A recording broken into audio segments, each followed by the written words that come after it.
और बच्चों देखो, ये हम दूसरी प्रॉब्लम सॉल्व करने जा रहे हैं जो कि कॉम्पिटेंसी बेस्ड है। क्या कह रहा है कि अगर थीटा एक एक्यूट एंगल है, थीटा क्या है बेटा, एक एक्यूट एंगल है, और सेम कंडीशन दी हुई जैसे कि हमको इसके प्रीवियस प्रॉब्लम के अंदर दी हुई थी कि अगर tan theta plus cot theta की वैल्यू क्या हो, 2 हो, then you have to find the value of what, sine cube theta plus cos cube theta की वैल्यू क्या होगी। Sine cube theta plus cos cube theta की वैल्यू क्या होगी, हम लोग को निकालना है। देखो, अगर तुमने इसकी पिछली प्रॉब्लम देखी होगी तो tan थीटा की वैल्यू कितनी आई थी, 1 आई थी। अगर तुमने देखा होगा तो tan थीटा अगर 1 आया था तो थीटा कितना आ गया, 45 डिग्री।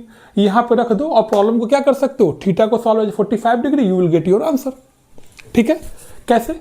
अगर तुमने पिछला प्रॉब्लम देखा होगा तो हमने इसको सॉल्व किया था। हमने कैसे सॉल्व किया था इसको, ये कितना था बेटा, tan theta plus cot theta equal to बेटा कितना लिखा था मैंने, 2 लिखा था। फिर देखो, फिर हमने क्या किया था, tan थीटा को हमने क्या किया था, tan थीटा रहने दिया था, प्लस कॉट थीटा को बेटा हमने क्या लिख दिया था, 1/tan थीटा इक्वल टू कितना था, 2 था। फिर हमने क्या किया था, इसका एलसीएम ले लिया था। 1 और tan थीटा का एलसीएम कितना होता है बेटा, tan थीटा होता है। तो यहाँ पे कितना आया था, tan square theta plus tan theta cut गया 1 इक्वल टू 2/1 आया था। ठीक है, तो इसका मतलब यहाँ से कितना आ गया था बेटा, tan square theta plus 1 equal to कितना आ गया था बेटा, यहाँ पे 2 tan थीटा आ गया था। तो यहाँ से देखो, ये क्या लिखा हुआ है, tan square theta plus 1 minus of 2 tan theta equal to कितना आ गया, 0 आ गया। तो इसे आप क्या लिख सकते हो बेटा, tan थीटा माइनस 1 का होल स्क्वायर इक्वल टू 0। तो यहाँ से tan थीटा की वैल्यू बताओ कितनी आ गई, 1 आ गई। मैंने पहले इसको डिटेल में समझा रखा है, तो आप पुरानी वीडियो देख सकते हैं। तो इसके पीछे वाली, इसके पहले वाली वीडियो आप देख सकते हैं। tan थीटा की वैल्यू कितनी आ गई, 1 आ गई। ठीक है, अब देखो इसको मैं एक देखो, tan थीटा 1 आ गया, tan थीटा की वैल्यू बताओ कितनी आ गई बेटा आपकी, 1 आ गई। अब tan थीटा आपको 1 पता है और इसकी मदद से आपको वैल्यू किसकी निकालनी है, sign cube theta plus cos cube theta की वैल्यू निकालनी है।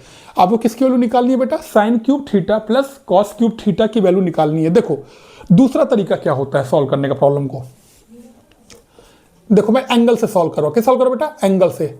tan थीटा की वैल्यू 1 किस पे होती है, tan थीटा की वैल्यू 1 किस पे होती है, तो आंसर है tan थीटा की वैल्यू 1 होती है tan 45 डिग्री पर। कितने पे होती है बेटा, 45 डिग्री पे होती है। कंपैरिजन कर दो, इधर भी tan है इधर भी tan है, तो थीटा की वैल्यू बताओ कितनी आ जाएगी बेटा, यहाँ से एंगल कितना आ जाएगा, 45 डिग्री। कितना आ जाएगा बेटा, 45 डिग्री। मतलब ये रिलेशन कब होल्ड होता है, जब थीटा कितना होता है बेटा, 45 डिग्री। आप चेक भी कर सकते हो, tan of 45 1 plus cot of 45 1, 1 plus 1 कितना आ गया, 2 आ गया। मतलब हमें थीटा की वैल्यू कितनी मिल गई है, 45 डिग्री मिल गई है। अब इस 45 डिग्री से आपको इसकी वैल्यू निकालनी है। आपको किसकी वैल्यू निकालनी है, इसकी वैल्यू निकालनी है। कैसे निकालोगे बेटा, ध्यान दो, क्या कह रहा है हमको, sign cube theta plus cos cube theta की वैल्यू निकालनी है। ठीक है, कैसे निकालोगे, ध्यान दो, कैसे निकालोगे इसको। देखो इसको तुम क्या लिख सकते हो, साइन थीटा का होल क्यूब लिख सकते हो, प्लस इसे क्या लिख सकते हो बेटा आप, कॉस थीटा का होल क्यूब लिख सकते हो। कोई दिक्कत है यहाँ पे, साइन थीटा का whole cube plus cos theta का होल क्यूब लिख सकते हो। गुड, थीटा कितना दिया बेटा, 45 डिग्री दिया है, तो साइन ऑफ कितना हो जाएगा बेटा यहाँ पे, 45 डिग्री की power 3 plus cos of 45 degree की पावर कितना आ जाएगा बेटा, 3 आ जाएगा। ठीक है, साइन 45 की वैल्यू कितनी होती है बेटा, 1/√2 होती है। तो 1/√2 की पावर कितना हो जाएगा, 3 प्लस कॉस 45 भी कितना होता है बेटा, 1/√2 की पावर 3 होता है। ठीक है, 1/√2 की पावर 3 कितना हो जाएगा, और यहाँ पे देख लो 1/√2 की पावर 3 कितना हो जाएगा, इसका मतलब इसका मल्टीप्लाई 3 बार हुआ है। 1/√2 3 टाइम्स क्या हुआ है, रिपीट हुआ है। तो अब देखो यहाँ से 1 1 जा 1 1 जा 1 आ गया, √2 × 2 कितना आ जाएगा बेटा, 2√2 आ जाएगा। कितना आ जाएगा बेटा, 1/2√2 आ जाएगा। लिख लीजिए यहाँ पे, प्लस ये भी 1 कितना हो जाएगा बेटा, 2√2 हो जाएगा। बेस सेम है, न्यूमरेटर आपस में क्या करेगा, जुड़ जाएगा। तो 1 + 1 कितना आ गया, 2/2√2। 2 से 2 कट गया, तो आंसर कितना आ जाएगा, 1/√2 आ जाएगा। कितना आ जाएगा बेटा, 1/√2 आ जाएगा। मेरी बात समझ में आ रही है? अब इसको चाहो तो आप रेशनलाइज भी कर सकते हो, √2 से ऊपर नीचे मल्टीप्लाई कर दो तो आंसर कितना आ जाएगा इसका, √2/2 भी आ सकता है। ठीक है, एक काम करो, इसको यहीं मत करो, ठीक है, 1/√2 आ गया। अब देखो इसको आप ऐसे भी लिख सकते हो, 1/√2 लिखा हुआ है ना, तो इसको आप क्या कर सकते हो, √2 से √2 में ऊपर नीचे मल्टीप्लाई कर दो तो आंसर कितना आ जाएगा, √2/2। तो कई जगह पे ये भी आंसर दिया हो सकता है और कई जगह पे ये भी आंसर दिया जा सकता है। या तो आंसर आपका ये आया होगा तो या तो आंसर आपका ये आया, क्योंकि जनरली हम रेशनलाइज कर देते हैं जब भी डिनोमिनेटर में स्क्वायर रूट आता है। बात समझ में आ रही है, नहीं आ रही है? देख लो इसको, हमने क्या किया, यहां से tan थीटा की वैल्यू निकाल ली, वैल्यू कितनी आई, 1 आई।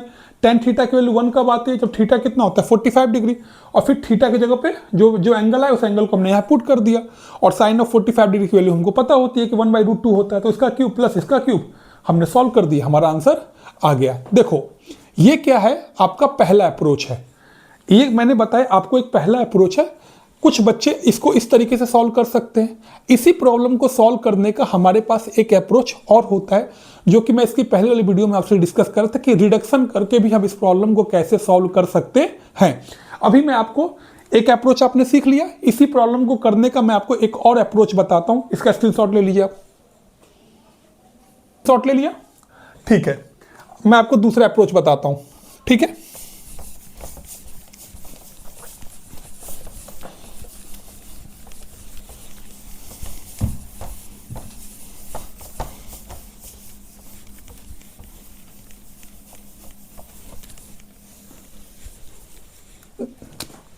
देखो हमको गिवन क्या है, हमको गिवन है tan theta plus cot theta के लिए हमें कितनी गिवन है बेटा, 2 गिवन है, ठीक है।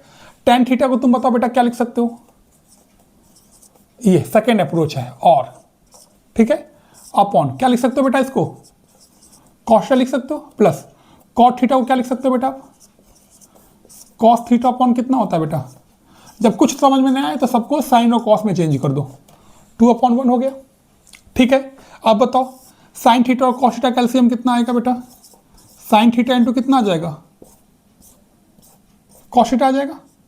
कोई दिक्कत यहाँ पे, कॉस थीटा से कॉस थीटा कट गया, कितना बचा sign theta into sine theta कितना गया बेटा, यहाँ पे साइन का square theta plus sine theta से साइन थीटा कट गया तो cos theta into cos theta कितना गया बेटा, यहाँ पे कॉस ऑफ स्क्वायर थीटा, इसके वैल्यू कितनी आ गई बेटा, 2/1 आ गया, ठीक है। अब बताओ sine square plus cos square theta कितना होता है, 1 अपॉन नीचे कितना बचा, साइन थीटा इंटू कितना बचा बेटा, कॉस थीटा की वैल्यू कितनी आ गई बेटा, 2/1 आ गई।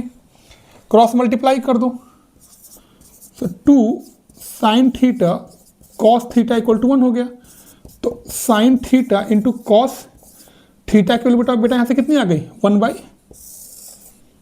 आ गई, ठीक है। समझ में आ गया। आपसे वैल्यू किसकी पूछ रहा है, sign cube theta plus cos cube theta की वैल्यू पूछ रहा है। आपसे वैल्यू किसकी पूछ रहा है बेटा, sign cube theta plus cos cube theta की वैल्यू पूछ रहा है। देखो आपसे वैल्यू किसकी पूछ रहा है बेटा, वो sign cube theta plus cos cube theta की वैल्यू पूछ रहा है। तो बताइए क्या लिखा है बेटा, ये लिखा हुआ है a का क्यूब प्लस b का क्यूब।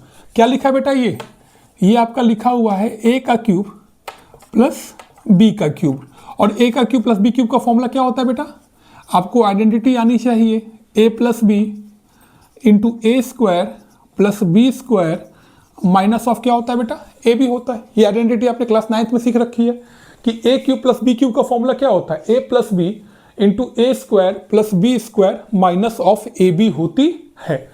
चलो सेम आइडेंटिटी अप्लाई करो बेटा, यहाँ पे तो कितना आ जाएगा, a प्लस बी, तो ए की जगह पे क्या लिखा हुआ है साइन थीटा, और b की जगह पे कितना लिखा है बेटा कॉस थीटा, एक ब्रैकेट में आ जाएगा। दूसरे ब्रैकेट में क्या होता है a का स्क्वायर, तो a का स्क्वायर कितना हो जाएगा बेटा, यहाँ पे sine square theta plus b का स्क्वायर कितना हो जाएगा cos square theta minus a b, sine theta into cos theta, sine theta into what cos theta हो गया बेटा। अब ध्यान दो, देखो sine square theta plus cos square theta की वैल्यू कितनी होती है, 1 होती है, minus sine theta into cos theta की वैल्यू हमने ऑलरेडी निकाल रखी है, कितनी है बेटा 1/2 है। ये हो गया, गुड। लफड़ा कहाँ फंस रहा है? लफड़ा फंस रहा है कि हमको इसकी वैल्यू नहीं पता, हमको sine theta plus cos theta की वैल्यू नहीं पता है, हमको sine theta plus cos theta की वैल्यू नहीं पता है। तो ये वैल्यू कैसी निकाली जाए? देखो अगेन इसमें भी बेस्ट, एक बार तुम्हारे सीबीएसई में शायद क्वेश्चन आ चुका है। हमको साइन थीटा कॉस थीटा की वैल्यू 1/2 पता है, तो इसकी वैल्यू से हम इसकी वैल्यू आसानी से निकाल सकते हैं। कैसे? आओ देखते हैं। देखो यहां पे मैं लिखूं अगर, तो sine theta plus cos theta का होल स्क्वायर मुझे बताओ कितना होता है? कितना आएगा बेटा? यहां पे sine square theta plus cos square theta plus कितना आएगा बेटा 2 sine theta into cos theta होता है। ये फॉर्मूला होता है a प्लस बी का whole square, a square plus b square plus 2ab। अब बताओ sine square theta plus cos square theta कितना होता है बेटा 1 होता है, plus 2 sine theta cos theta की वैल्यू भी कितनी है बेटा 1 है, तो 1 + 1 कितना आ गया 2 आ गया। कितना आ गया 2 आ गया। मतलब sine theta plus cos theta का होल स्क्वायर की वैल्यू कितनी आ गई बेटा √2 आ गई। तो बताओ मुझे यहां से sine theta plus cos theta की वैल्यू कितनी हो जाएगी बेटा? यहाँ पे प्लस माइनस √2 हो जाएगी, स्क्वायर रूट लेंगे तो क्या हो जाएगी प्लस √2 और माइनस √2। पर देखो थीटा क्या बोल रखा है यहाँ पे, एंगल कैसा है एक्यूट एंगल है। एक्यूट एंगल का मतलब एंगल 0 से 90 डिग्री के बीच में, और 0 से 90 डिग्री के बीच में साइन थीटा भी पॉजिटिव होता है, कॉस थीटा भी पॉजिटिव होता है। तो जब ये पॉजिटिव तो क्या ये वैल्यू निगेटिव आ सकती है? क्या आंसर है नहीं आ सकती। तो इसका मतलब यहां से क्या हुआ कि साइन थीटा और प्लस कॉस थीटा की वैल्यू बेटा कितनी होगी? यहां से √2 होगी। कितनी होगी? √2 के बराबर आएगी। कितनी के बराबर आएगी बेटा √2 के बराबर आएगी। इस √2 की वैल्यू को यहां पुट कर दो, कर दिया, अभी से मल्टीप्लाई है। तो देखो √2 अपॉन 1 - 1/2 कितना होता है बेटा 1/2 होता है। कितना होता है 1/2 होता है। तो आपका आंसर कितना आ गया बेटा √2 अपॉन 2। देखा? तो ये मजा आया ना। तो ये उस प्रॉब्लम को सॉल्व करने का एक दूसरा तरीका है, दूसरा अप्रोच है। और देखो इसमें भी हमने कई तरीके से सीखा कि अगर हमको साइन थीटा कॉस थीटा पता हो तो उससे हम sine theta plus cos theta कैसे निकालते हैं, और हमने वहां से प्रॉब्लम को क्या कर लिया सॉल्व कर लिया। तो तुम समझ लो नए नए तरीके, ये जो नए नए तरीके हैं इसको सीखने के लिए आपको हर दिन प्रॉब्लम की क्या करनी होगी प्रैक्टिस करनी होगी। मैं आपको फिर समझा रहा हूँ, ट्रिग्नोमेट्रिक एक ऐसा चैप्टर है जिसके लिए आपको हर दिन मेहनत करनी पड़ेगी। अगर आप फिर समझ रहे हो कि मुझे ट्रिग्नोमेट्री आ गई, मैंने RS लगा दी, RD लगा दी, मैंने कोचिंग मटेरियल्स सॉल्व कर दी, हमने NCERT सॉल्व कर ली, PYQ सॉल्व कर दिया और मैंने छोड़ दिया और लास्ट में जाकर पेपर सॉल्व करके चला आऊँगा, तो आपकी बेवकूफ़ी है, आपसे सॉल्व नहीं होगा। आपको हर दिन कम से कम ज़्यादा नहीं लगा पा रहे हो, 2 क्वेश्चन 3 क्वेश्चन ट्रिग्नोमेट्री के आप पर डे लगाएंगे। ये आपको समझ में अच्छे से आ गया? ठीक है, फिर मजे करो और हंसते रहना हमेशा। ठीक है, गुड।